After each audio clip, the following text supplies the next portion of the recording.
Where have you been?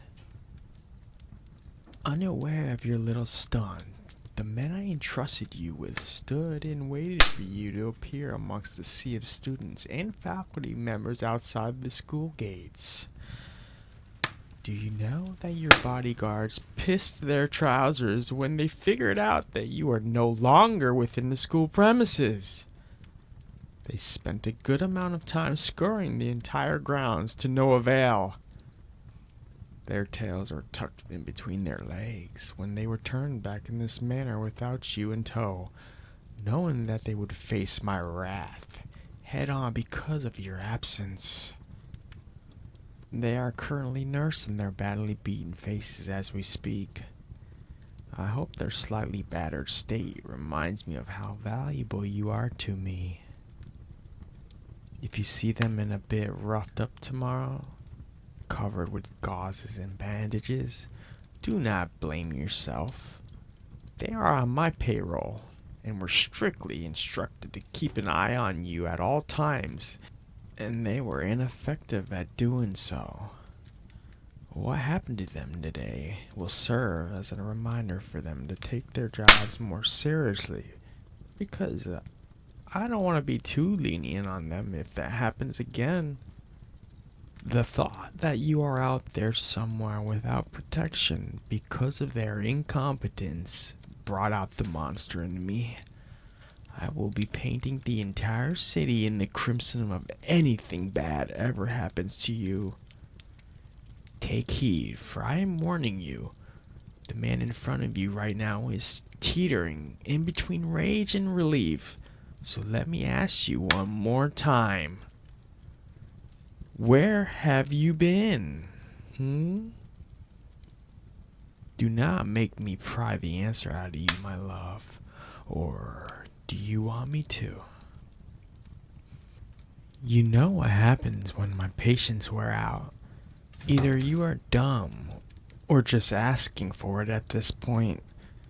Testing the waters when it comes to my resolve isn't something you want to dabble on, or you're only gonna end up drowning. Is that what you want? You say you hate me, but we both know that's a lie. Your body burns, trembles, and yearns for me. There is an undeniable deep primitive tug between us. Our bodies are carved out perfectly to fit together like two pieces of a jigsaw puzzle. I affect you deeply like how you affect me.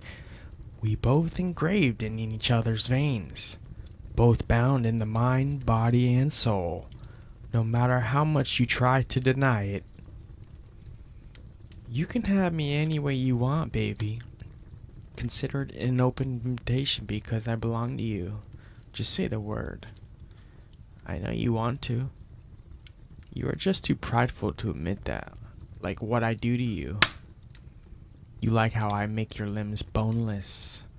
You like how I make your brain unable to focus with just the use of my penetrating, lengthy, and meaningful vocabularies. You like it when my brazen hands skim all throughout your body. You like it when I wrap my hands around your neck as I frenzied my way through fulfillment. You like it when I use my hands to bunch your skirt up your thighs and bury them in between your sweet walls.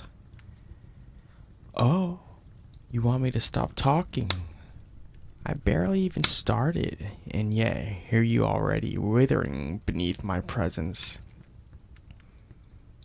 Did my litany of excitement excite you? You want me to explain myself now? Okay then, humor me with your excuses. I will hear them out, but just so you know, regardless of the present circumstances, your punishment still awaits. You will be undraped and on all fours as you act as a stool for my feet to rest on while I leisurely sip a neat glass of bourbon later tonight. Do you understand? Go ahead. Open that pretty little mouth of yours for me. But be mindful of your words, though. If I hear something I don't like, you'll end up on your knees, and I'll send your words right back down your throat until you gag. So you deliberately snuck out of school just to piss me off. Now, why is that? Never mind, I know why. You enjoy the punishment I give you. Guess I have tainted you to the point of no return, my little prude. I should be ashamed of myself, but rather I feel accomplished and euphoric. It brings me such joy knowing that only I could evoke such hunger out of you. Tell me, who owns you? That's right, I do. I own every curve, every plane, and every dip of your body. I own every ragged, rapid, shallow breath that you make whenever we are molded intimately against each other.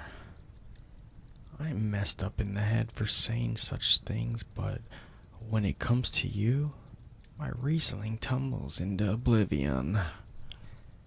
This reckless, savage lust takes over and it terrifies me even. Don't look at me like that. You know it turns me on. Your stare beckons to me like a serene song.